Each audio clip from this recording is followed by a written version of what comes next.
እንኳን ለገና በዓል በሰላም አደረሳችሁ። በውጭ ሀገር ለምትኖሩ ትውልደ ኢትዮጵያውያን በሙሉ ታላቅ የኢንቨስትመንት ዕድል ከታላቅ ቅናሽ ጋር ይዘንሎት መጥተናል። በመሃል ከተማ ቤተ መንግስት አቅራቢያ ወዳጅነትና አራዳ ፓርክ ፊት ለፊት ከባለ 1 እስከ ባለ 3 መኝታ አፓርትመንቶችን ከ30% ታላቅ ቅናሽ ጋር አቅርበናል። ባለ 1 መኝታ 5 ሚሊዮን የነበረው በ3.6 ሚሊዮን ብር አጠቃላይ ክፍያ፣ ባለ 2 መኝታ 10 ሚሊዮን የነበረው በ6.9 ሚሊዮን ብር አጠቃላይ ክፍያ፣ ባለ 3 መኝታ 13 ሚሊዮን የነበረው በ9.5 ሚሊዮን ብር አጠቃላይ ክፍያ አቅርበንሎታል። በዚህ የመኖሪያ መንደር ውስጥ መዋኛ ገንዳ፣ ጂምናዚየም፣ ደረጃውን የጠበቁ ሰፋፊ ሊፍቶች፣ ምቹና በቂ የመኪና ማቆሚያ ቦታዎች፣ ዘመናዊ የደረቅ ቆሻሻ ማስወገጃ፣ አውቶማቲክ ጄኔሬተር የተገጠመለት የከርሰ ምድር ውሃና ለተለያዩ አገልግሎት የሚውል ሰገነት በአንድ አካቷል። ለበለጠ መረጃ ከታች ባለው ስልክ ይደውሉ። እንኳን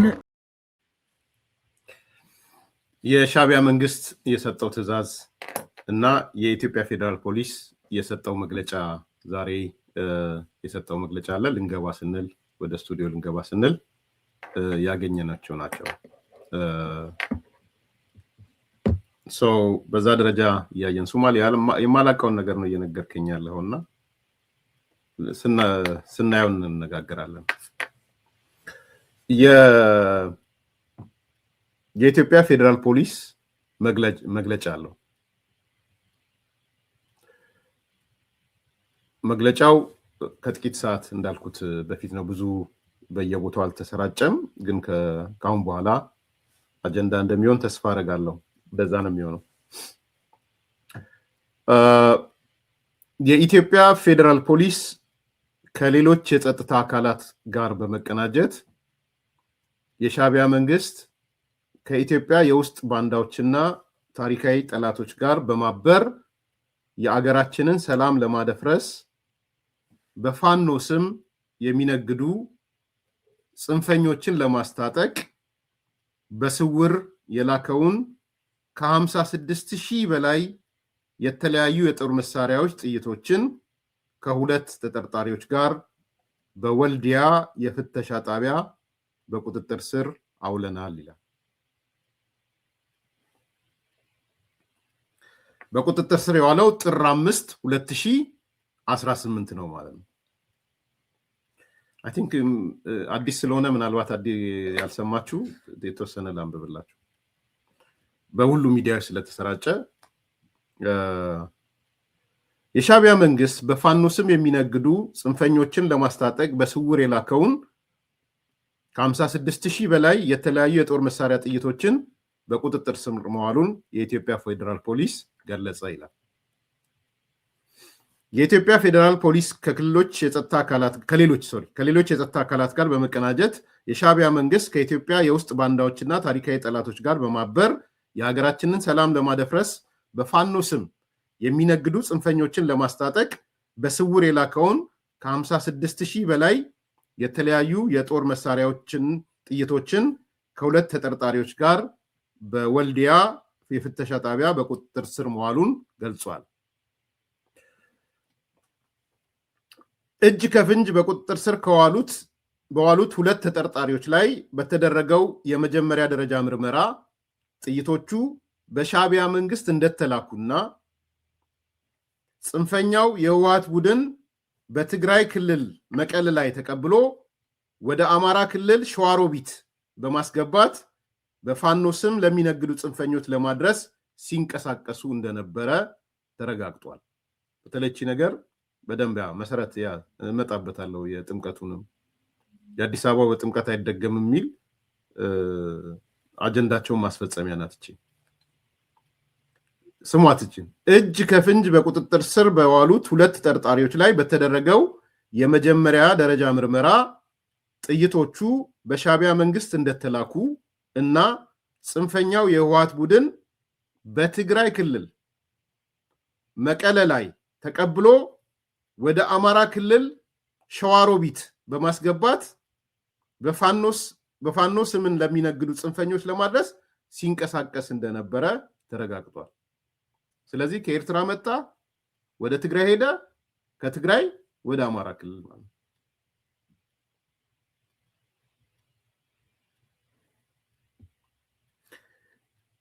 ለሻቢያ መንግስት ድልድይ ሆኖ እየሰራ ያለው ጽንፈኛው የህወሓት ቡድን እንግዲህ የህወሓት ቡድን ጽንፈኛ የሚል ተጨመረለት ሁሉንም ላለ ማለት መሰለኝ ይሆነ ማለት አለብን የለብንም አሁንስ አንዳንዴ ጽንፈኛው ህወሓት አለው ኦኬ ህወሓት ኦኬ ለሻቢያ መንግስት ድልድይ ሆኖ እየሰራ ያለው ጽንፈኛው የህወሓት ቡድን በፋኖ ስም የሚነግዱ ጽንፈኞችን በማስታጠቅ የሀገራችንን ሰላም ለማደፍረስ አቅዶ ከኤርትራ በመቀሌ በኩል በስውር የላከውን 41999 የክላሽ ጥይት 14000 የብሬን ጥይት 800 የድሽቃ ጥይት በአጠቃላይ 56799 ጥይቶች በሰሌዳ ቁጥር ኮድ 3 አዲስ አበባ B94744 የጭነት አይሱዙ ተሽከርካሪ ከሲሚንቶና ከብሎኬት ጋር አመሳስሎ ሰው ሲያየው ሲሚንቶ እንዲመስለው ሰው ሲያየው ብሎኬት እንዲመስለው ማለት ነው። የገባችሁ ነው እንግዲህ ሲሚንቶና ብሎኬት በማስመሰል ምስሉ ላይ እንዳያችሁት ማለት ነው።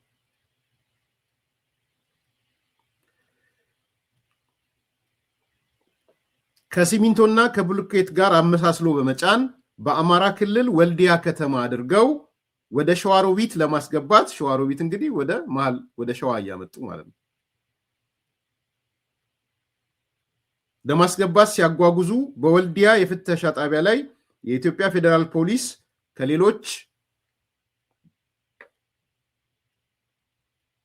ከሌሎች የጸጥታ አካላት ጋር በመቀናጀት ባደረገው ጠንካራ ክትትልና ፍተሻ ጥር 5 ቀን 2018 ከሁለት ተጠርጣሪዎች ጋር በቁጥጥር ስር ውሎ ምርመራ እያጣራባቸው መሆኑን አስታውቋል። ባዳዎችና ባንዳዎች ተቀናጅተው የሀገራችን ሰላምና ደህንነት ለማደፍረስ ሀገራችን እየሄደችበት ያለውን ልማትና እድገት ለማደናቀፍ በተለያየ ጊዜ ሲንቀሳቀሱ በቁጥጥር ስር መዋላቸው ይታወቃል። አሁን ላይም እነዚህ የጠላት ኃይሎች በሀገራችን ላይ አደጋ ለማድረስ እየተንቀሳቀሱ በመሆናቸው የጸጥታ ኃይሉ የጀመረውን ኦፕሬሽን በማጠናከር እንዲቀጥል እየገለጽን ህብረተሰቡም ከጸጥታ ኃይሉ ጋር በመተባበር የተለመደውን ድጋፍ እንዲያደርግ የኢትዮጵያ ፌደራል ፖሊስ ጥሪውን ያቀርባል ይላል።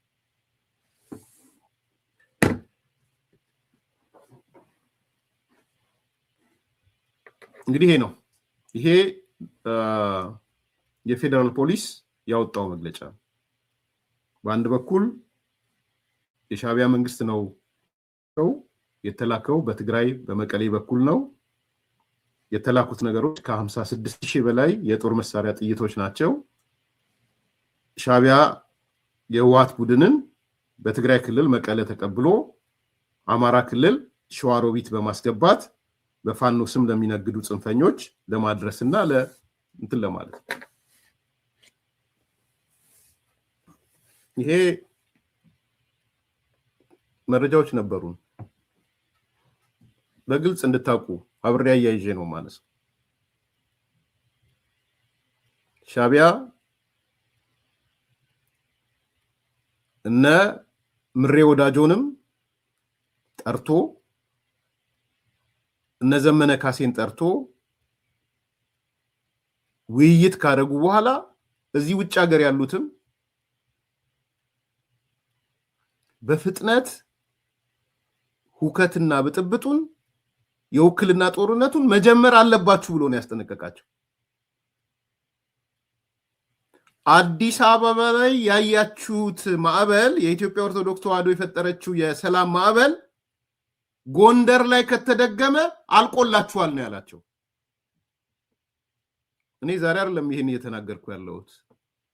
እኔ ነግሬያችሁ ደግሞ በእርግጠኝነት ነው የምላችሁ ተሳሳተ የምትሉት መረጃ የለም።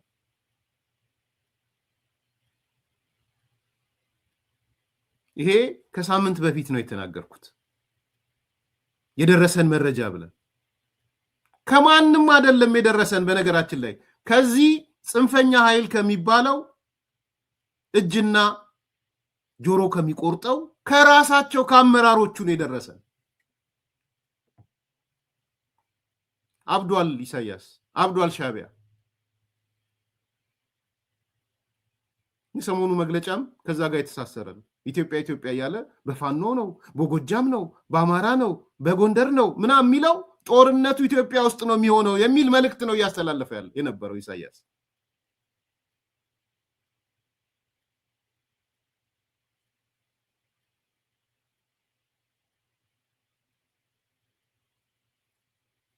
ይሄ ምንም የሚሸፋፈን ነገር አይደለም። አሁን እዚህ ጋር አብዱ V9 በኢህአዴግ ጊዜም ጸረ ሰላም ኃይሎች ምናምን ሲባል ነበረ። ልንገርህ እኔ ውጭ ሀገር ከመጣሁ በኋላ ያረጋገጥኩት ነገር አንዳንድ ኢህአዴግ የሚያነሳቸው ከሻቢያ መጡ የሚባሉ ጦር መሳሪያ ምናምን እውነት ነበሩ። አብዱ ያን ስማ፣ እቺን ይዛችሁ እንደምትመጡ አውቃለሁ። አሁን ውይ ድሮም እኮ እንዲህ ሲባል ነበረ፣ እኔም ስለነበርንበት። ትላንትና የኢህአዴግ ቃል ተመልሳ መጣች። ብልጽግና ፈራ፣ ወይም ደግሞ ሌላው የፍራቻቸው ጥግ። አሁን ህወሓት ይወጣል የለውበትም የሚል መግለጫ ይዞ ይመጣል። የተለመደ ማለት ነው። ስለዚህ እንዲህ አይነት እንቅስቃሴዎች ሻቢያ ባዘዘው ትዕዛዝ መሰረት እየተፈጸሙ ያሉ ናቸው።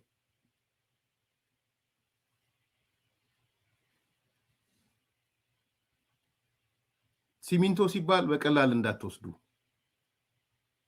ማን ነው የሲሚንቶ ባለቤት ነው ጥያቄ? ህወሓት ነው፣ የትግራይ ህዝብ አይደለም። ይሄንን መረዳት ያስፈልጋል። ሰሞኑን ነዳጅ እንደዚህ ሆነብን፣ ይህን ያህል ፐርሰንት ተቀነሰ ምናምን ይባላል። አላቅም ኤግዛክትሊ ስንት ተቀነሰ ስንት ሄደ የሚለውን አላቅም። የጦር መሳሪያ ግን ገብቷል ወደ ትግራይ፣ ተናግረናል። እሱንም የጦር መሳሪያ ከሻቢያ ወደ ትግራይ ገብቷል።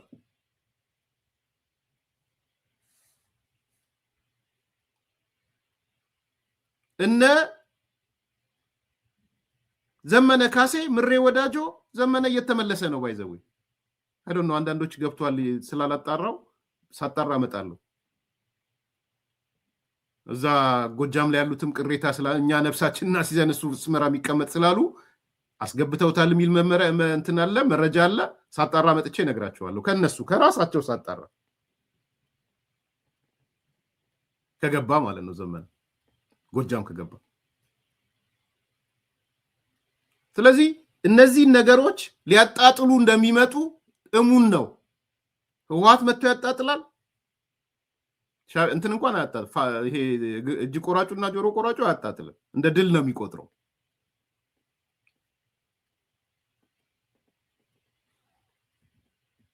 ይሄ በደንብ ልታዩት ያስፈልጋል። ይሄ የተቀናጀ ስራ ነው፣ የሻቢያ ስራ ነው። ኢትዮጵያ ኢሳያስን መውጋት ካለባት ባይዘዌ ጀስቲፋይ የሚያደርጋት ምክንያት ይሄ ነው። የባህር በር ምናምን አይደለም። የባህር በር ምናምን አይደለም። ኢትዮጵያን ትሪገሪንግ ፋክተሯ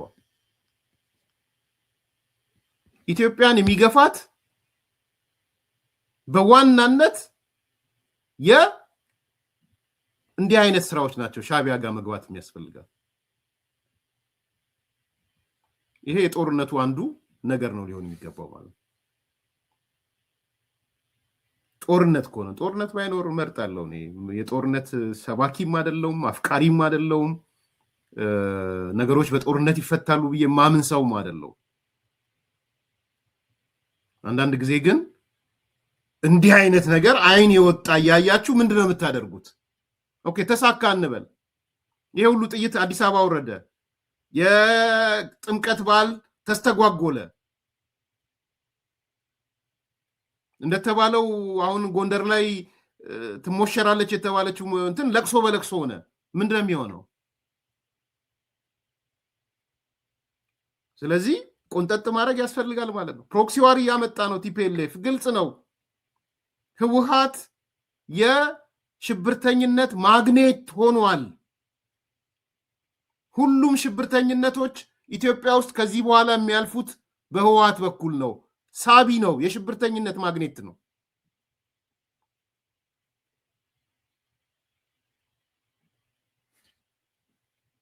እርዳታ በሰጣቸው ተራብን ህወሓት ለሰረቀው እርዳታ በሰጠህ ማሪ ስቁንቁን ያለው እናንተ ራሳችሁን እኮ ነው ያላችሁ። ግዴለም ነዳጅ በኤርትራ በኩል እንዲህ ያላችኋል እንዴ? አስቂኞች። ስንት ቶን ወርቅ የምትካጋዱ ያላችሁ እንደ እናንተ ደግሞ ጽምዶ ትለ ስንት ወርቅ ወሰደ አልወሰደም እያልክ የምትካካድ ደግሞ ችግር የለውም ነዳጅ በኤርትራ በኩል ይገባል። ሻዕቢያ ነዳጅ የሚወስደው ከኢትዮጵያ አይደል እንዴ?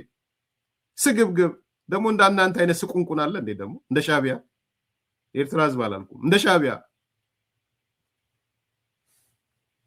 ማናገር። አንዳንዴ እፈሩ፣ እዚህም ስትመጡ እፈሩ፣ አይናችሁን በጨው አትጠቡ። ሰው ያውቃችኋል።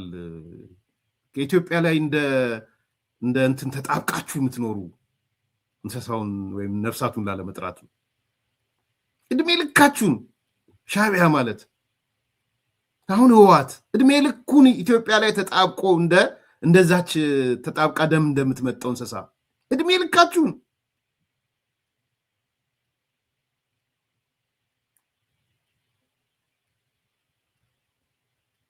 እና አሁን መጥቶ አይ ችግር የለውም ነዳጅ በኤርትራ በኩል ምነው ስንዴ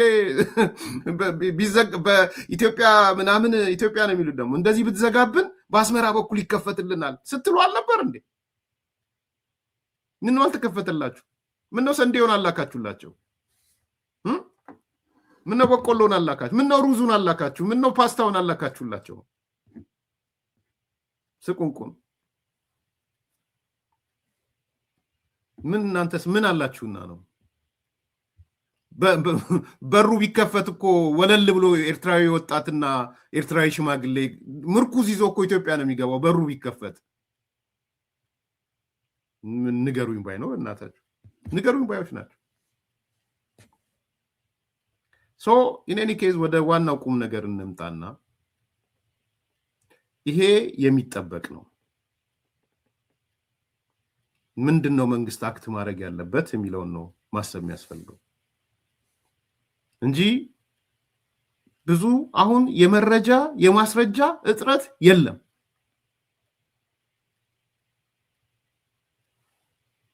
የመረጃ እጥረት የለም። ይሁን እንትናም እየነገሩን እኮ ነው መተው እነማን ኤርትራ ሄደው እንደነበሩ እኮ ይነግሩናል።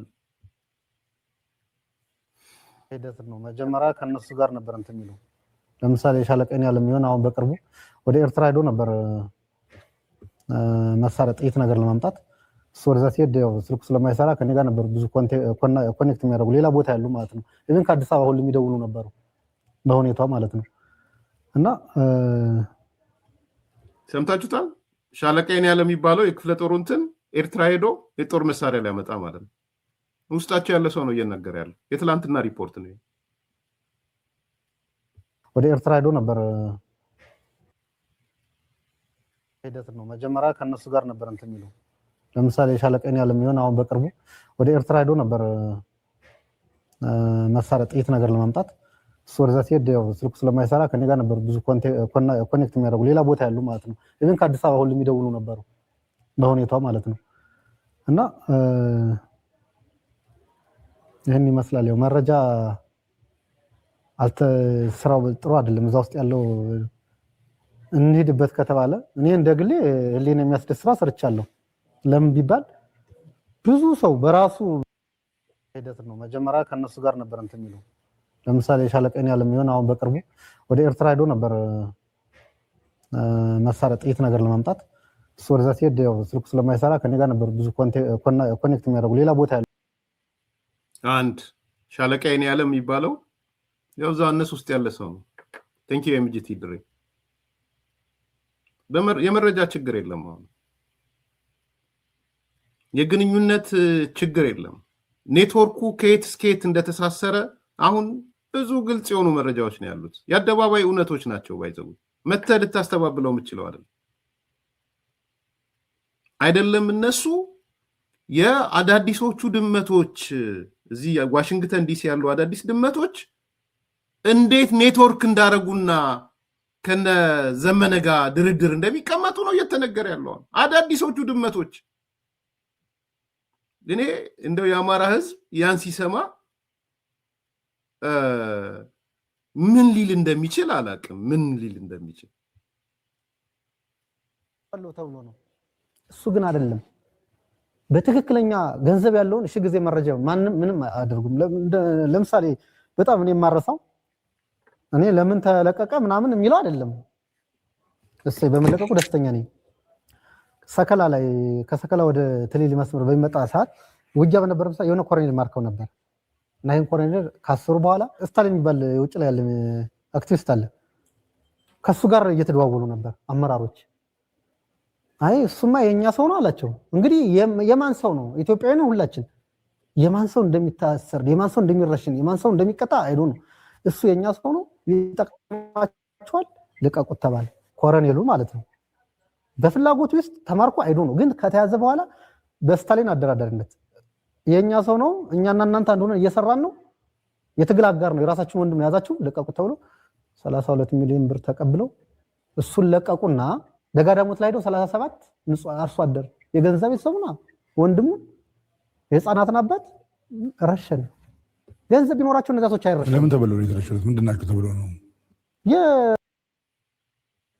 በደንብ እየሰማችሁ ነው። የኮሎኔሉን ሚስጥር ሰማችሁ አይደል? ስንት ቢሊዮንም እንደተሰጠ ድርድሩ ከየት እንዴት አዳዲሶቹ ድመቶች እንዴት እንደተደራደሩ ዛሬ አማራ ክልል እየተተራመሰ ያለው በማንና በማን እንደሆነ እየገባችሁ ነው። እየሆነ ያለው ይሄ ነው። በደንብ ስሙት።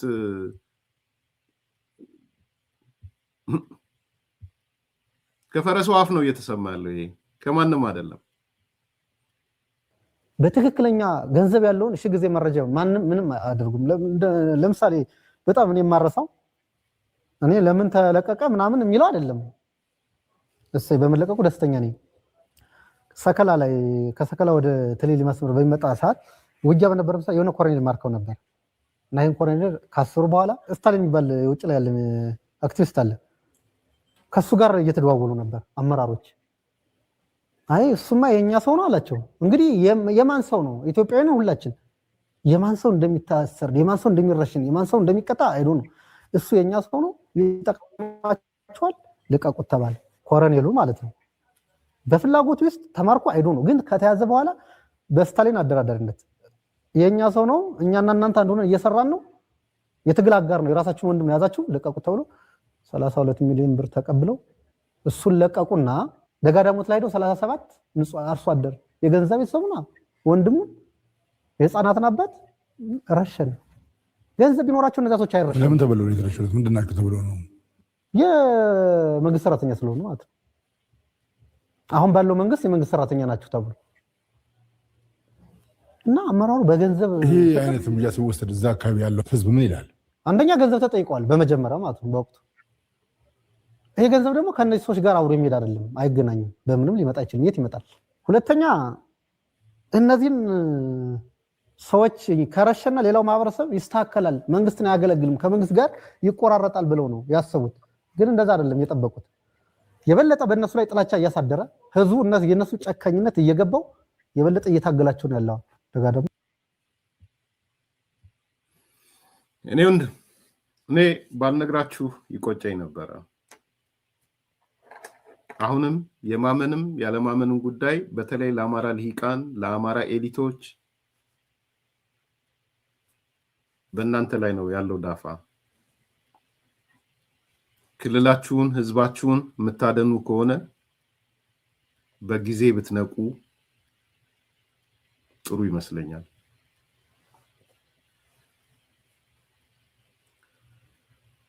ከስር መሰረት አንስተን ያነሳነው ይሄ ነው። ሻዕቢያ፣ ህወሓት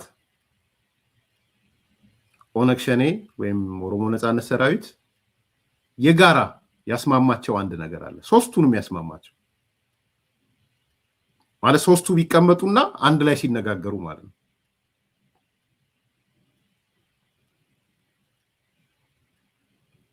የጦርነት ቋያ መሆን ያለበት አማራ ክልል ነው በሚለው ላይ ተስማምተዋል።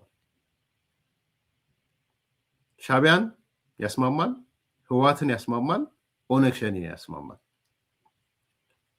ሻቢያ የትግራይ ጽንፈኛና የኦሮሞ ጽንፈኛ በጋራ ያስማማቸው ነገር አማራ ክልልን የጦርነት አውድማ ማድረግ ነው።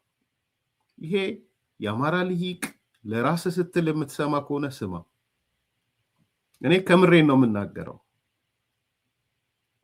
አንዳንድ ሰዎች የጻፉልኝን አይቻለሁ። አሁን እዚህ ስም መጥቀስ አልፈልግም። ፕሮግራም ላይ ከመጡ ጋብዛቸዋለሁ። አይ እንደው አማራው ላይ ያለው ነገር ጫን ብለሃል እንዲህ ብለሃል ብለው ያሉኝ ሰዎች አሉ።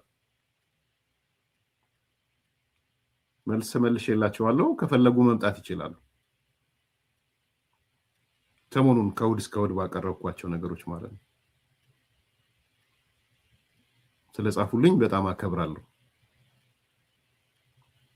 ግን አደጋው ምን ያህል ገብቷቸዋል የሚለው በጣም ለኔ ትልቅ ጥያቄ ነው።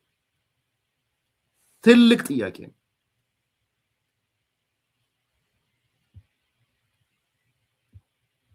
ሻቢያ፣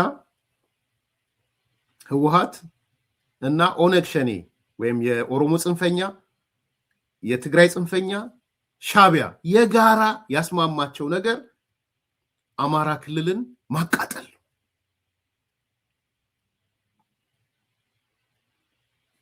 ዝም ብሎ አይደለም።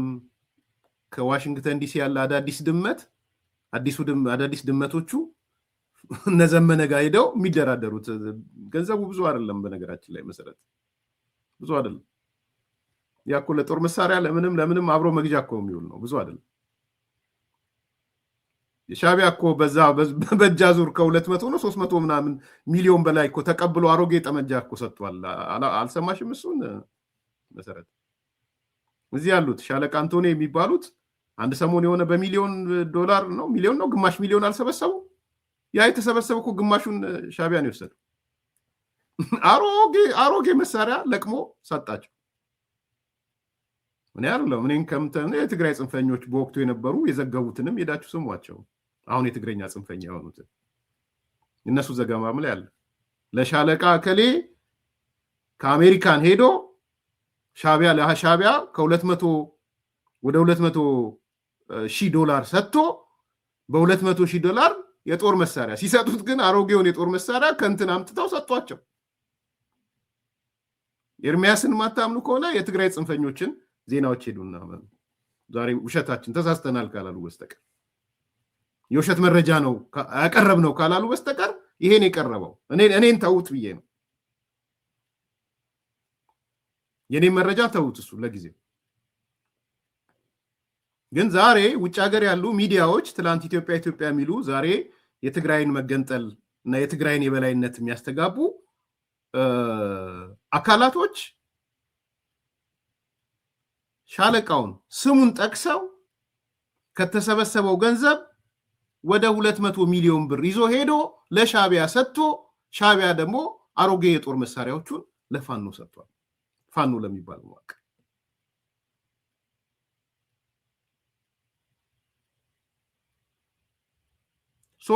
ኢትስ ኖት ኦንሊ ለማስለቀቅ ብቻ ሳይሆን ትራንዛክሽኑ ከሪሌሽንሺፑ ጋር የተያያዘ ነው። የግንኙነቱ ለጦር መሳሪያም ከተያያዘው ግንኙነት ጋር ማለት ነው። ኤንድ ታስታውሱ ነበረ እንዴት ተለቀቀ ኮሎኔሉ ሚል በዛው በዚህ በጽንፈኛ ውስጥ የነበረውን ክርክር አላያችሁም? ከጀርመን ከምናምን ያሉት እነዚህ ዲያቆናቶቹ ምናችሁ የተለቀቀው ገንዘብ ተሰጥቶ ነው እያሉ ሲሰሩ አልነበረ? የጀርመን ዲያቆናት በኮቴሽን ያዙልኝ ዲያቆን የሚለው ምንም አዲስ ነገር አልተናገረም። ይሄ ልጅ መረጃውን ፊዚካሊ ስለነበረ አረጋገጠ እንጂ አዲስ ነገር አልተናገረም። አዲሱ ድመት እንዳለበት ከጀርመን ያሉት ከቀጥታ የሚገናኙት ሲያነሱ ነበረ።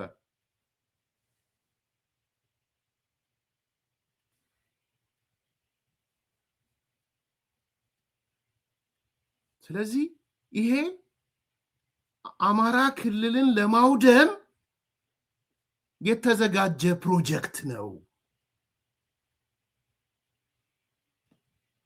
ይሄ ያልገባችሁ ካላችሁ አዝናለሁ። የአማራ ልሂቅ መባነን ያለበት ይሄ ነው። የሆነ ነገር በቀረበ ቁጥር ከሌላይ ስትሮንጎንክ ከሌላይ ለስለሳልክ ምናምን አይደለም።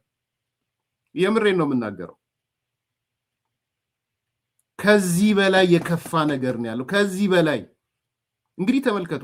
ኮሎኔሉን የለቀቁ ሰዎች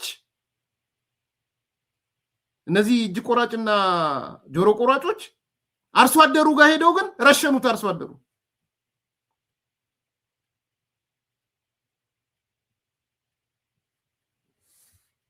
እሺ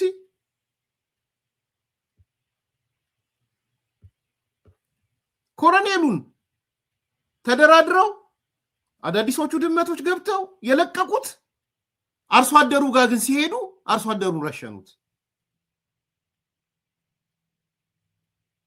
ይሄን ነው የምትሰማው። ከፈለክ ጆሮውን መድፈን ከፈለክ ድፈን እንጂ ያለው መሬት ላይ የተነጠፈው እውነት ይሄ ነው። ከፈለክ ጆሮውን መድፈን መብት ነው።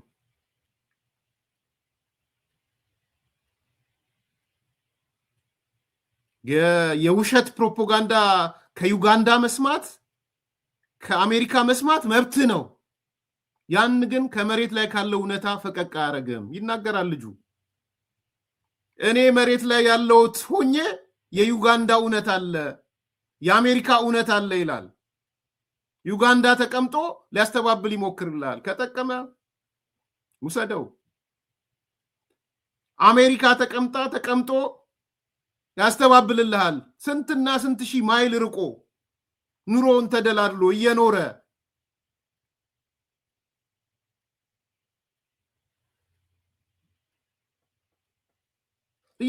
ኑሮውን እየኖረ ለአንተስ ውሸት ነው ይሄ እንደዚህ ያለ ይላችኋል። ለዚህ ነው እሱ የዩጋንዳ እውነት የአሜሪካ እውነት እያለ የሚናገረው። ግን አያዳምጡ። አሁን እንትን ነው ሳይሰሩ መብላት ሳይሰሩ መክበር ያለ ድካም። ይሄ እንደ ፋሽን ተቆጥሯል። ለህዝብ የሚያስቡ ህዝባቸው ማሰቃየት በቃን ያሉ እየመጡ ነው።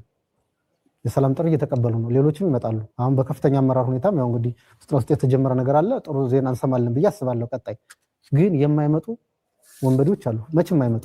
መንግስት የፈለገውን ነገር ምቹ ነገር ቢፈጥር የማይመጡ አሉ። እንደኛ ከፊትም ከባድ ወንጀለኛ የነበሩ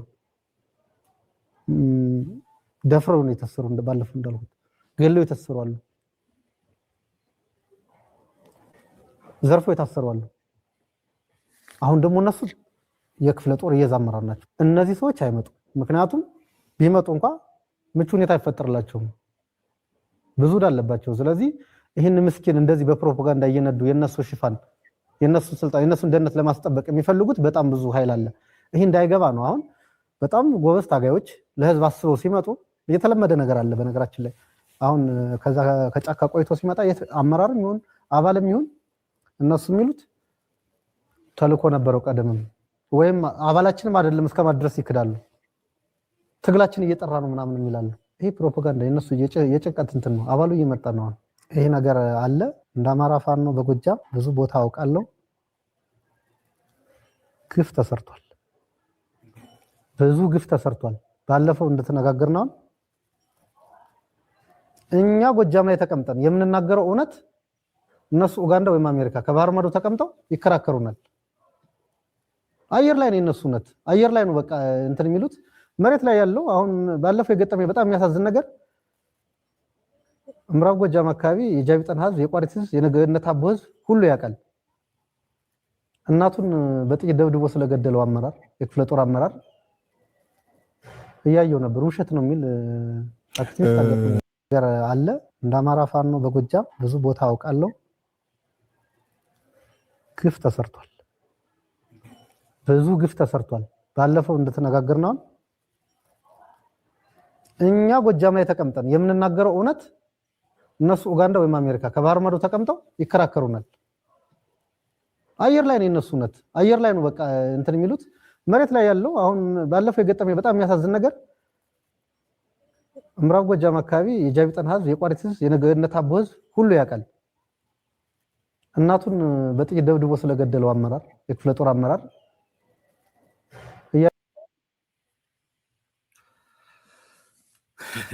አየር ላይ ያለ እውነት ዩጋንዳ ያለ እውነት አሜሪካን ያለው ነው ይከራከሩናል አለ።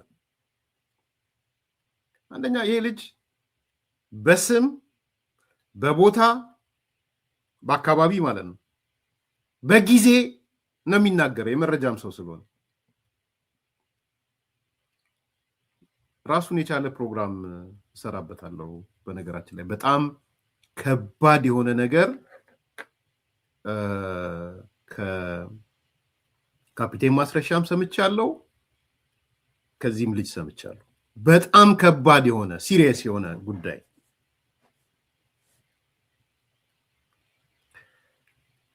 አሳሳቢ ባለፈው ሳምንት ከእሑድ እስከ እሑድ ያነሳሁትን የሚያጠናክር ግን የሚያስፈራ እስከዛ የአዲስ ኮምፓሶች ነበሻ ነመሰረት ሌሎቻችሁም ጄምቲ ሌሎቻችሁ ሁላችሁም ፍትህ ሌሎቻችሁም ጨምራችሁ አንድ ነገር በቤት ስራ ባላንስ እንዲሆን ስሩልኝ። በዚህ ቃለ መጠይቅ ላይ ማስረሻ ስንት ጊዜ የውስጥ ቅኝ አርበኛ እንዳለ ስንት ጊዜ በአንድ ቃለ መጠይቁ ላይ ይሄ ልጅ የደህንነት ኃላፊ የነበረው ልጅ ስንት ጊዜ የውስጥ ቅኝ ምናምን የሚለውን እንደተናገረ ዳታውን ያዙት። እኔ ስናገረው ባላንስ እንዳደረግ ማለት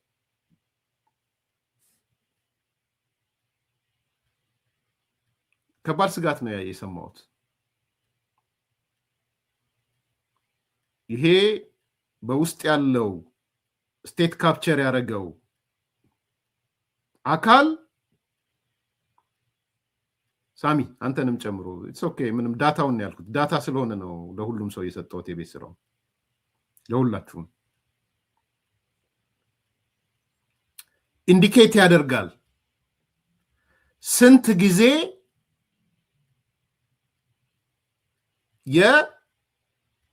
የውስጥ ቀኝ አርበኛ የሚባለው ማለት ነው። ከዛ በኋላ ልጁ ያጋጠመው ነገር አለ። እሱ ራሱን ችሎ እናየዋለን። በጣም ኮር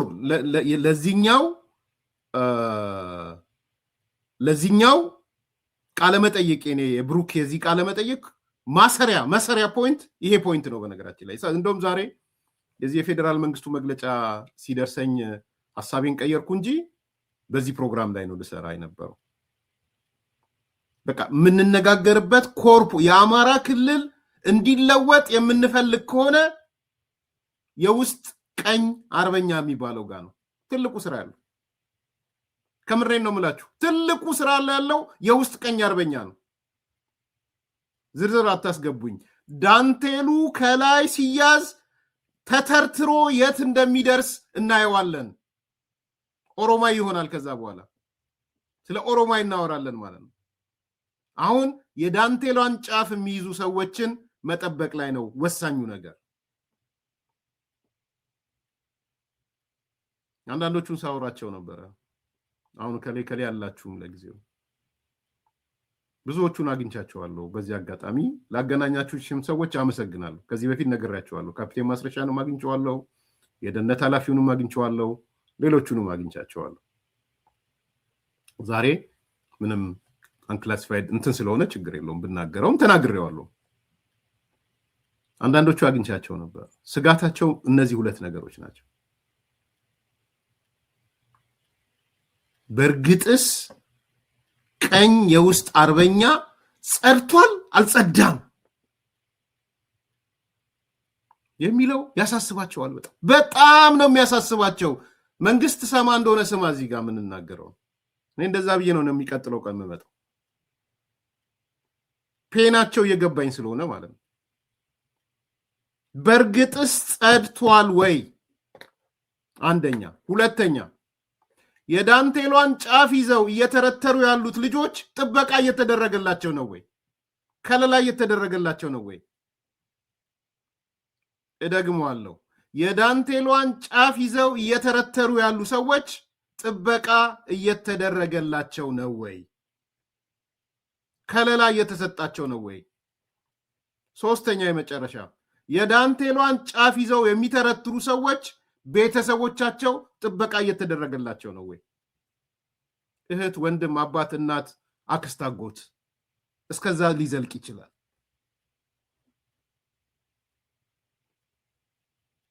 ቤተሰብ ላይ ነው። እዚህ ከአሜሪካ ደውለው ከዩጋንዳ ደውለው ምንድነው የምትጠብቁት? ቤተሰቦቻቸውን ሆስቴጅ ያዙ፣ ግደሏቸው የሚል መረጃ ከአውሮፓ ከአሜሪካና ከዩጋንዳ ነው የተላለፈው። የኢትዮጵያ መንግስት ምን እያረክ ነው? ከዩጋንዳ መንግስት ጋር ለብረው ማትነጋገረው? ከምሬን ነው። ንጹሃን ይገደሉ የሚል እየደወለ የሚናገር ከሆነ ከዩጋንዳ እንዴ ይሄ ምን ማለት ነው? የዩጋንዳ መንግስት እኮ አለው። ዩጋንዳ አሜሪካ መንግስት አለው። አውሮፓ መንግስት አለው።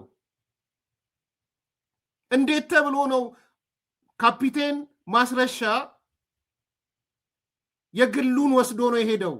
በካፒቴን ማስረሻ ምክንያት የካፒቴን ማስረሻ እናት የሆነ ነገር ትደረግ ሲባል ትክክል ነው እንዴ? እንዴ ትላንትና እኮ እነ ታማኝ በየነ ሲባል እነ ሲሳይ አጌና ሲባል እኔ ወንድሞቼ እኮ ተጠርተዋል። አይደረግም ፈጽሞ እኮ ነበር የነበረው ውይይት። እኔ አልተናገርኩም፣ ነግሬያችኋለሁ። የመጨረሻው ሰዓት ላይ ኢህአዴግ ነርቭ ሲነካ ሰዎች እየመረጠ ቤተሰቦች ማሰር ጀመረ፣ መያዝ ጀመረ። እኔ አልተናገርኩትም፣ ብዙም አልጻፍኩትም።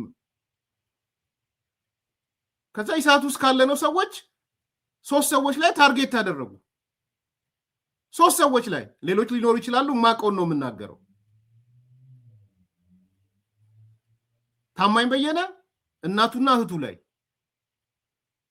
ሲሳይ አጌና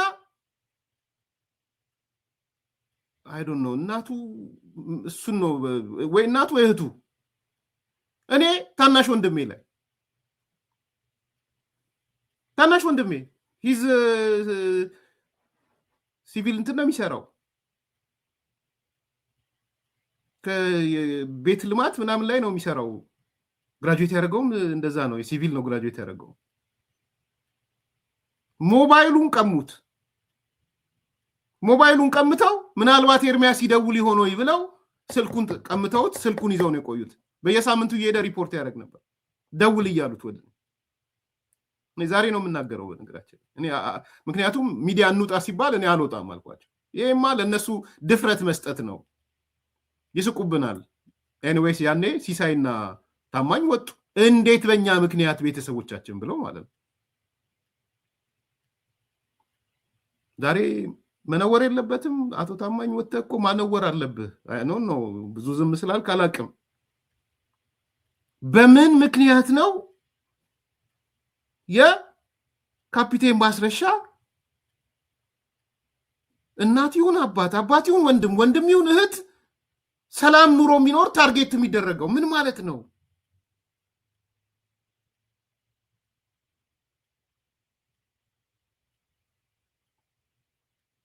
ይሄ ለሁላችሁም ልትነቁ የሚገባችሁ ጉዳይ ነው። ስለዚህ እኔ ቁጥር 1 ቁጥር 2 ቁጥር 3 ያልኩትን ነው እያነሳ ያለሁት። እኔ የዛኔም ተናግሬያለሁ። ለምን በእኔ ምክንያት ግንኙነት ሳይኖረኝ ወንድሜን የምታደርጉት ከሆነ አድርጉት፣ የምታደርጉትን አድርጉትን ያልኳቸው። በተዘዋዋሪ መጡ፣ በምን መጡ አድርጉት። ፈሪዎች ስለነበሩ ግን አውቃለሁ ምንም እንዳላደርጉት። ቢያዩ ምንም ነገር የለም። እኔም ሞኝ አይደለሁም ከወንድሜ ጋር የምነጋገረው።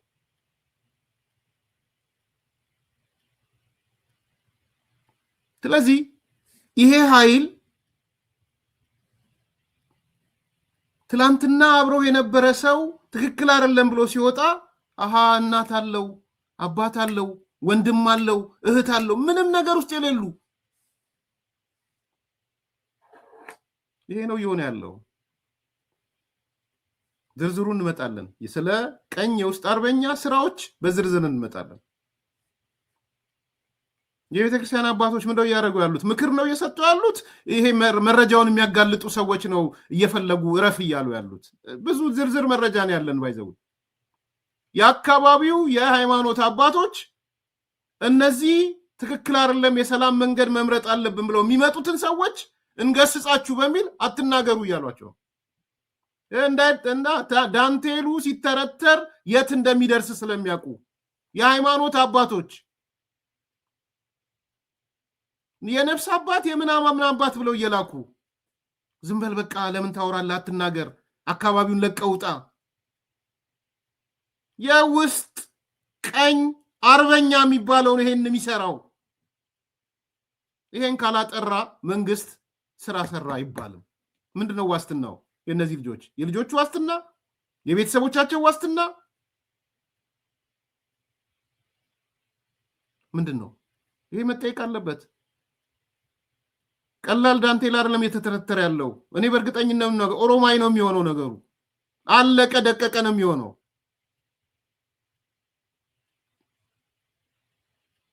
ዛሬ አይደለም ያወቅኩት አውቃለሁ።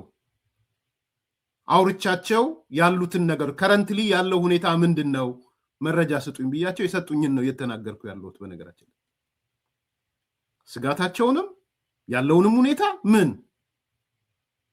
ነገ ከነገ ወዲያ እኮ ሌላው እንዳይመጣ እኮ ነው እያደረጉ ያሉት። ኦፍ ኮርስ መቼም የማይመጡ አሉ። መቼም ዘራፊው፣ ቀማኛው፣ ነፍሰ ገዳዩ መቼም ቢሆን አይመጣም። እውነቱን ነው ልጁ ዘመነ የሾማቸው የክፍለ ጦር አመራሮች ምናምኖች እናቱን የገደለ በጥይት ቀጥቅጦ አይመጣም። በሶስት ጥይት ቀጥቅጦ የገደለ እሱ አይመጣም። ሰው ገሎ እስር ቤት 20 ዓመት 30 ዓመት የተፈረደበት አይመጣም። ሽፍትነቱን ነው የሚቀጥለው። የሻቢያ ተላላኪነቱን ነው የሚቀጥለው።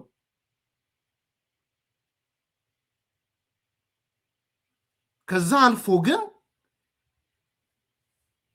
ብዙዎቹ ወደ ሰላማዊ መንገድ በውይይቱ በድርድሩ ሲመጡ እዚህ ጋር የምታስተናግድበት መንገድም ወሳኝ ሊሆን ይገባል።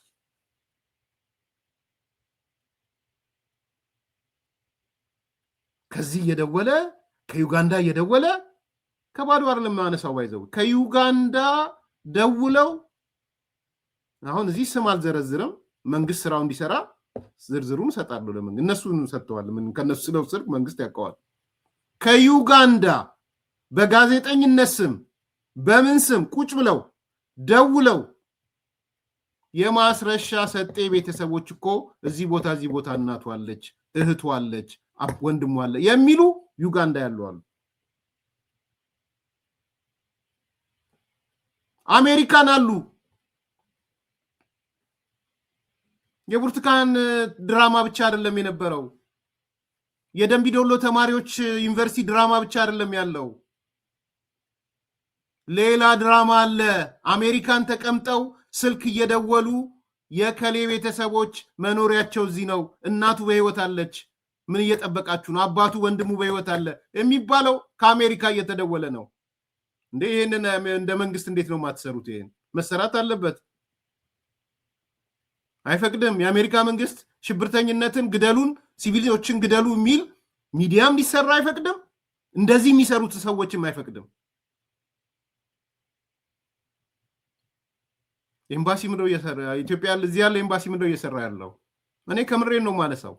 ከፈለገ የአሜሪካ መንግስት ሪጀክት ያርገው። የአሜሪካ ሲቪሎችን እንዴ ዛሬ ስንት ሀገር ነው እንደ ቪዛው የተከለከለው? ዛሬ ስንት ነው? ዜና እያየው ነበር ቅድም። ስንት ሀገሮች ነው የከለከለችው አሜሪካ? የሰላም ሴኩሪቲ ችግር አለብኝ ብላ አይደል?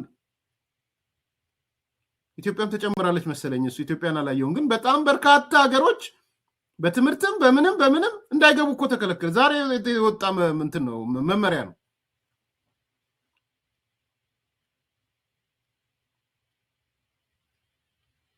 መቶ 75 ሀገራት ናቸው። ኦ ማይ ጋድ ቁጥሩን አላየሁትም። በጣም ብዙ እንደሆነ ነው። 75 ነው።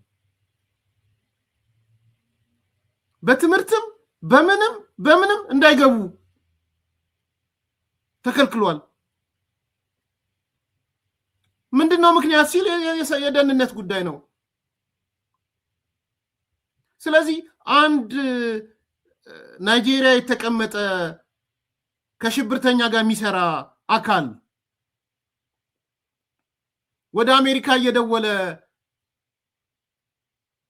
እከሌ የሚባል የአሜሪካ ልጁ አባቱ እዚህ አለ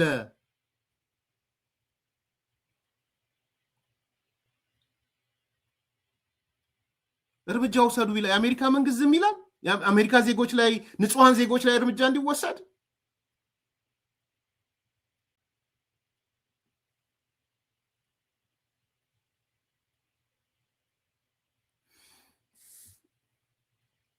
ምን አገባህ? በእምነት ወልዱ ሂድ ከዚህ። ይሄ ቱ ዌይ ኮሚኒኬሽን ነው የምናደርገው። ውይይታችን እኔ ብቻ ሳልሆን ከሺዎች ጋር ነው። አሁን 1800 ሰው አለ። ከ1800 ሰዎች ጋር ነው የምንነጋገረው። አፕሩቫል ሳይሆን ኮሚኒኬሽን ነው። ቱ ዌይ ታውቃለህ? ቱ ዌይ ኮሚኒኬሽን መንታ ግንኙነት የሚባል አለ። መንታ ግንኙነት ነው እያደረግን ያለን።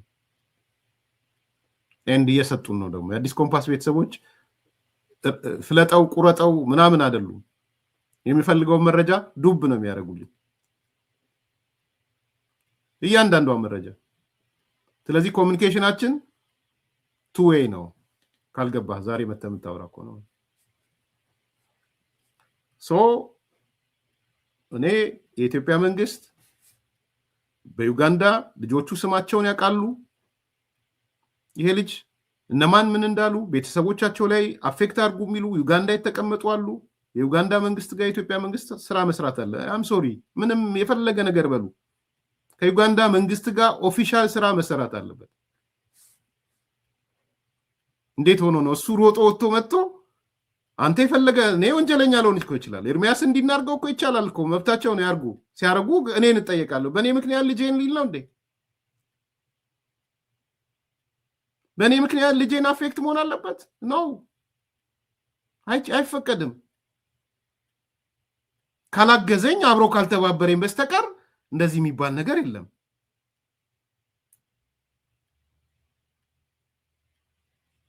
ስለዚህ በአገራት ደረጃም በአሜሪካም በአውሮፓም በአፍሪካም ያሉትን ኮሚኒኬት ማድረግ መረጃዎቹና ማስረጃዎቹ ይዘው ልጆቹ አላቸው። እከሌ የሚባል በጋዜጠኝነት ስም፣ አሜሪካ ከሊት የምትባል በጋዜጠኝነት ስም፣ እከሌ የሚባል በጋዜጠኝነት ስም፣ አውሮፓ እከሌ የሚባል ከኛ አልፈው ቤተሰቦቻችን ላይ እንዲያርጉ እያሉ ነው። የሻቢያ ስራ ማለት ነው። ሻቢያ እኮ ነው የገባው። ባይዘው ሌላ አካል አይደለም። ሻቢያ ነው ሰተት ብሎ አማራ ክልል የገባው። እንደዚህ ነው የሚያደርገው ሻቢያ። አሁን ቲፒኤልኤፍ እያደረገ እንዳለው ማለት ነው። ቲፒኤልኤፍም ጀምሯል። ሻቢያ የሚያደርገው እዚህ ውጪ ይቃወሙታል አይደለ? ሲቃወሙት ልጁ ይፈለግና የት አካባቢ ነው፣ የት ወረዳ ነው፣ ቤተሰቦቹ እነማን ናቸው፣ እናት አለው ወይ፣ አባት አለው ወይ፣ ወንድም አለው ወይ ይፈለጋል። አሉ ከተባለ ይዘው መጣው ልጁ ጋር ደውሉ ይባላል። ይደወለታል። አርፈ ትቀመጣለህ አትቀመጥ፣ ወይ አርፎ ይቀመጣል ወይ ልጆች ቤተሰቦች ይታሰራሉ። አርፎ ካልተቀመጠ ደግሞ ያረጉታል። ኤግዛክትሊ የሻቢያ ስራ አማራ ክልል ገባ። የሁሉም አይነት ቆሻሻዎች ማግኔት ማለት ነው። ያኛው የሽብርተኝነት ማግኔት፣ ይሄ የቆሻሻ ነገሮች ማግኔት። ትግራይም እየገባ ነው። አንዳንዶቹ ዚፕ አድርገዋል። ትላንት ጣጣጣጣጣጣ ሲሉ የነበሩ የትግራይ ሚዲያ ላይ ወጥተው አሁን አቺ ነገር ተብሎ ዚፕ ማድረግ ጀምረዋል። ቢኮዝ ቤተሰቦቻቸው ጋር እየሄዱላቸው ነው።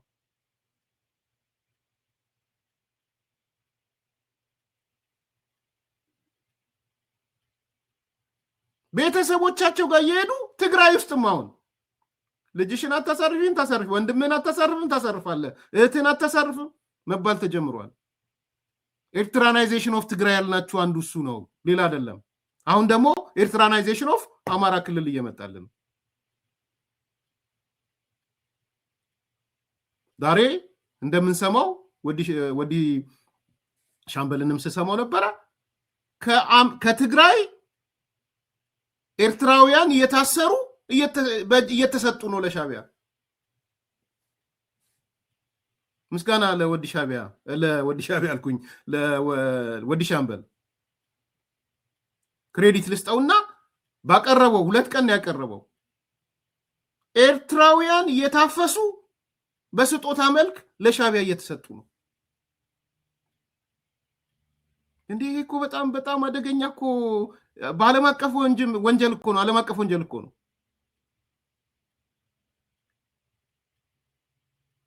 እንዴት ብለህ ነው ጥገኝነት ወይም ከመንግስት ሸሽቻለሁ ብሎ የመጣውን አሳልፈ የምትሰጠው ለአውሬ?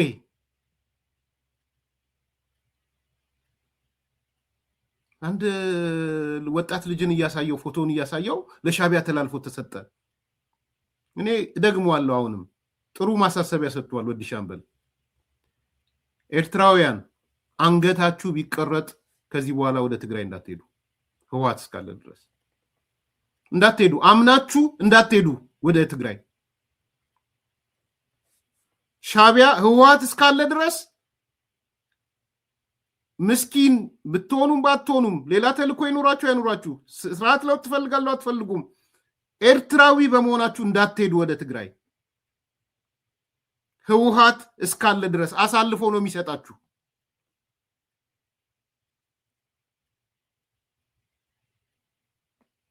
ያ መልእክት ነበር ወዲ ሻምበል ሲያስተላልፍ። እኔም እሱን ደግመዋለሁ። አሳልፎ ይሰጣችኋል ህወሓት።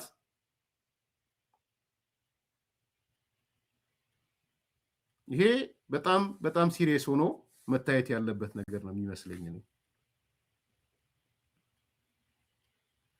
የኢትዮጵያ መንግስት አሁን አይ ቲንክ ቀጣዩ ዲስከሽን መሆን ያለበት ጥሩም ብዙዎቻችሁም ስታነሱ ሳይቻለው በዚህ መልኩ መቀጠል አለበት ወይ ነው ጥያቄ። ፋይናል ፖይንቴ እሱ ነው። አሁን በቂ ምክንያት አለ።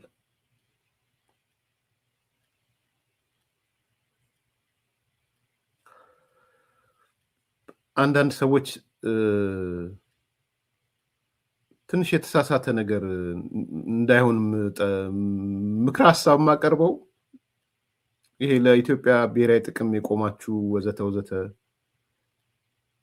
ኢትዮጵያ ጦርነት ብትለኩስ ጦርነት ብትከላከል እንኳን የምትከላከለው ከባህር በር ከወደብ ምናምን ጋር ተያይዞ አይደለም። እና ይህን ነገር ደጋግማችሁ አትናገሩ። አንዳንዶቻችሁን ስለማይ ኢትዮጵያ ለባህር በር ብላ አትዋጋም። እኔ እስካለኝ መረጃ ኢትዮጵያ ለባህር በር አትዋጋም። ኢትዮጵያ ለወደብ አትዋጋም።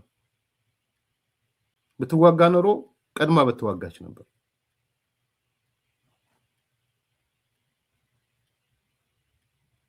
ኢትዮጵያ የምትዋጋው ከተዋጋች እንኳን አስገዳጅ ሁኔታ ከመጣ ዛሬ ያየነው የፌደራል ፖሊስ ሪፖርት ነው። አታደባልቁት። እሱ ሲሪየስሊ እንድታስቡ፣ በተለይ ሚዲያ ላይ በየጊዜው ለምትወጡ ሰዎች እንደ አንድ ምክር ሀሳብ ምነግራችሁ የመንግስትም አቋም ነው ብዬ ስለማምን ኢትዮጵያ ለባህር በር ብላ ጦርነት አትከፍትም።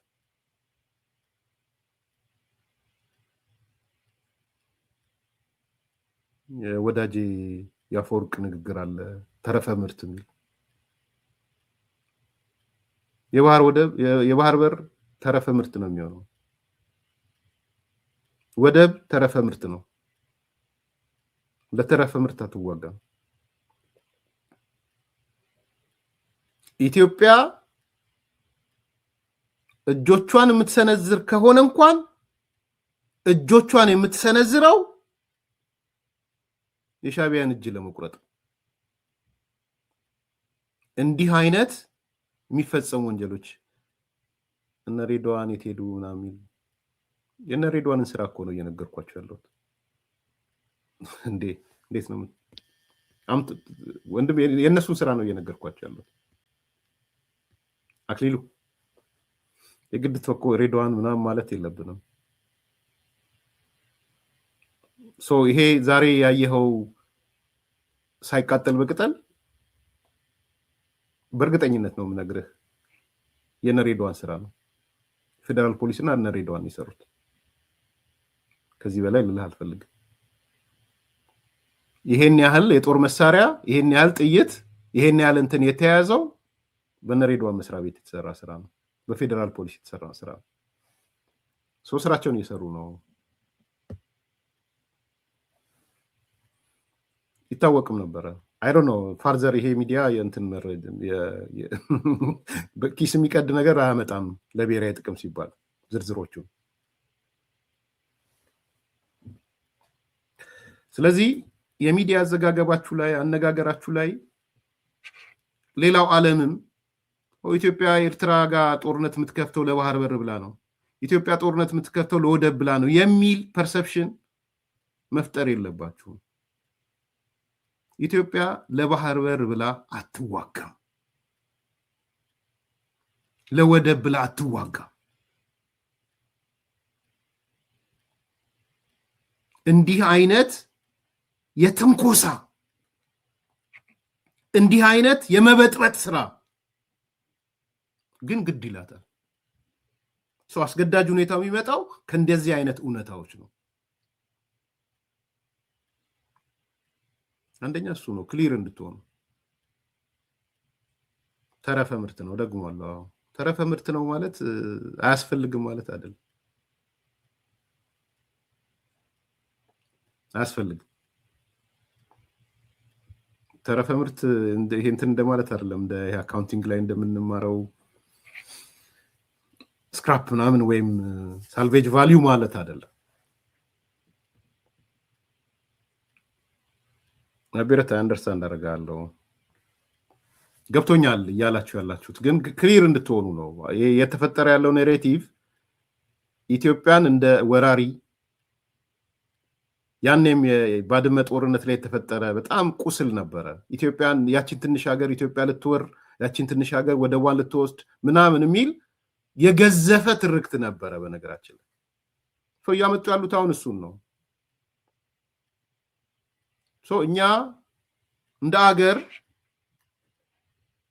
በቅድሚያ ሰላማችንን እየበጠበጠ ስለሆነ ነው ኢሳያስን የህግ ማስከበር ከተሰራ የሚሰራው፣ የመከላከል ስራ የሚሰራው ከሰላማችን ጋር ተያይዞ ነው። የሽብር እጅ ከመቁረጥ አንጻር ነው። ሌላ በእርግጠኝነት የምናገረው የኔ አስተያየት ነው። ይሄ ኤርትራ ውስጥ ጥሩ መንግስት ከመጣ ኢትዮጵያ የባህር በር አክሰስ አታጣም። የኤርትራ ሉዓላዊነት እንደተጠበቀ ኢትዮጵያ የወደብ ጉዳይን አታጣም። ይሄ እኔ ያለኝ አረዳድ።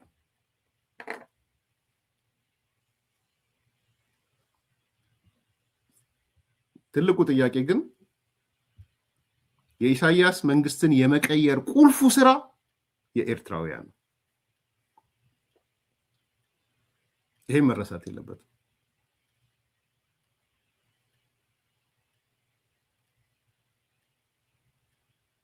ኤርትራውያን ናቸው ኢሳያስን የሚያባርሩት። ደግሞ ዴፊኒትሊ ማተር ኦፍ ጥቂት ጊዜ ለማባረር ኢሳያስ ኦልሬዲ አልቋል። ምንም ስብርብር የወጣ ሀገር እኮ መንግስት ነው። ከዛ ቀጠና ኢሳያስ ከሄደ ሁሉ ነገር ይሄዳል።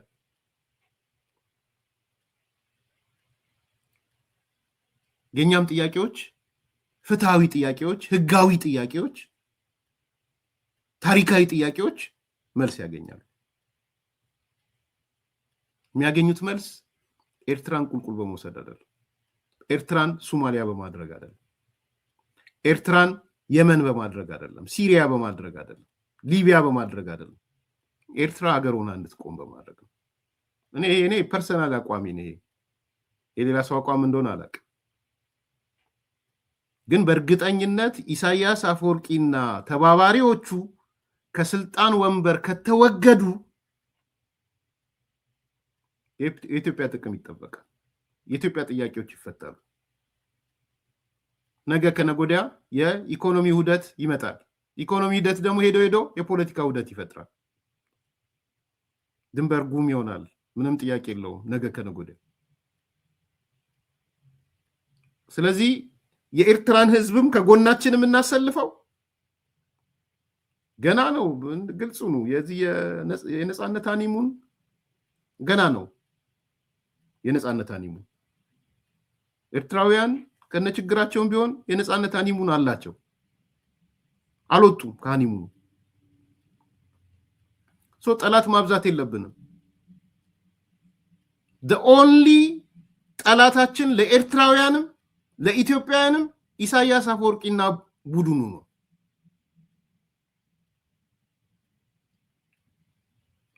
ነው።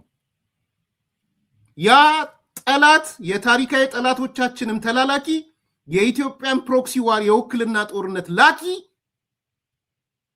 ለአንዴና ለመጨረሻ ጊዜ ሲዘጋ የኢትዮጵያና የኤርትራ ጉዳይ ይፈታል። በቅድሚያ የኢኮኖሚ ውህደት ይመጣል። ኢን ዘ ሎንግ ራን የፖለቲካ ውህደት ይመጣል። እኔ አልጠራጠርም በዚህ።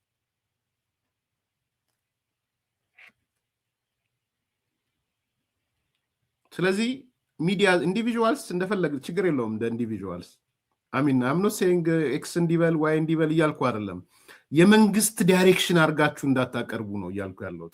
ከተሳሳትኩ መንግስት ይውጣና አይ ለቀይ ባህር እንዋጋለን ለወደብ እንዋጋለን ይበል። እኔ ስለማላቅና ስለማልሰማም ያናገርኳቸው ኃላፊዎች የአይነት ስሜት እንደሌላቸው ስለማቅ ማለት ነው። ስለዚህ ውጊያም ከሆነ ጦርነትም ከሆነ የኢሳያስ ጸባጫሪነት የወለደው ጦርነት ነው የሚሆነው። የኢሳያስ አላልፍ ባይነት የወለደው ነው ጦርነቱ የሚሆነው። እጅ መቁረጥ ብቻ ላይሆን ይችላል፣ ያኔ ከዛ ሊሻገር ይችላል። ዛሬ እያየን ያለነው ቴክኖሎጂ እያየን ያለነው ዝግጅት ከዛም በላይ ሊሆን ይችላል።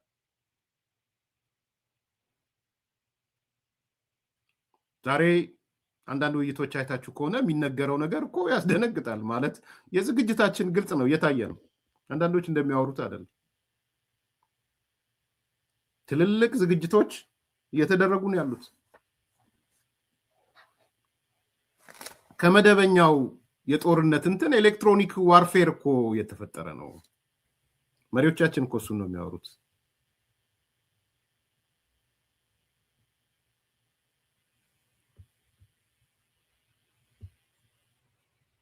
ስልታዊ ምዕራፍ የሚከፍት ነው። የኤሌክትሮኒክ ዋርፌር የሀገር ህልውና ከሚጸናባቸው ዋና ዋና ምሰሶዎች አንዱ ነው። ሀገራት በዘርፉ ባላቸው የቴክኖሎጂ ልህቀት ጦርነቶች ሳይጀመሩ ቀድሞ የመከላከል ቢጀመሩ እንኳን በአጭር ጊዜና በአነሳ ኪሳራ በድል እንዲጠናቀቁ የማድረግ ወሳኝ አቅም አላቸው። ከዚህም በላይ በሰላም ጊዜ ሀገርን ከኤሌክትሮማግኔቲክ ስጋቶች የመጠበቅና የጠላትን ስልታዊ ቁመና ቀድሞ በማወቅ ጥቃቶችን የማክሸፍ የስትራቴጂያዊ የበላይነት ምንጭ ነው። ወቅት የሀገራት ደህንነት የሚረጋገጠው ባሳለፉት የሰው ኃይል ቁጥር ወይም በታንኮች ብዛት ብቻ አይደለም። ይልቁንም መረጃን ቀድሞ የማግኘት ስፔክትረሙን የመቆጣጠርና ጠላት እንዳይጠቀምበት የማድረግ የቴክኖሎጂ የበላይነትም ጭምር ነው። ሬዲዮ ግንኙነት፣ ራዳር፣ ሳተላይት፣ የቦታና አቅጣጫ ጠቋሚ ስርዓት ናቪጌሽን እና የተቀናጁ የህዝብና ቁጥጥር ስርዓቶቻችን በሙሉ የሚሰሩት ሕያው ሆነው በዚህ የኤሌክትሮማግኔቲክ ስፔክትረም ውስጥ ነው።